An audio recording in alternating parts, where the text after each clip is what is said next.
Question 1 of our Catechism asks this question: Who made you and all things? The answer is, God made me and all things. The next question is very similar. Question: Why did God make you and all things? Now, before I tell you the answer, think about it a little bit. Maybe God created the world because he was bored. Perhaps he was lonely or just a little bit curious to see what would happen. Well, let's read the actual reason why. Answer: for his own glory. Let's talk about that word glory for a minute. To give glory is to show how great and awesome something is. Like when an amazing thing happens in a sports game. The crowd goes wild and starts celebrating. And they are giving glory to the athlete for the amazing thing they just did. Now let's look into the Bible in a couple different places to see how everything God made shows us his glory. Psalm 19 verse 1 says, "The heavens declare the glory of God, and the sky above proclaims his handiwork." This verse teaches us that the heavens, which are the sun, the moon, and the stars, speak about the glory of God.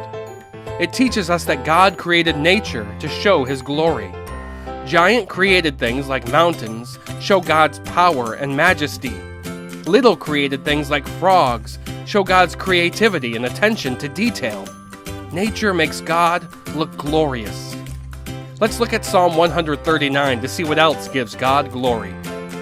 "For you formed my inward parts. You knitted me together in my mother's womb. I praise you, for I am fearfully and wonderfully made. Wonderful are your works. My soul knows it very well." The person who wrote this psalm looked at the body God had given them and said to God, "I praise you." He called what God had made wonderful. It's clear that God made people to show his glory. From men and women, from young to old, from all the different ways we look, God made people to show how wonderful he is. And even better, the Bible says all people are made in God's image.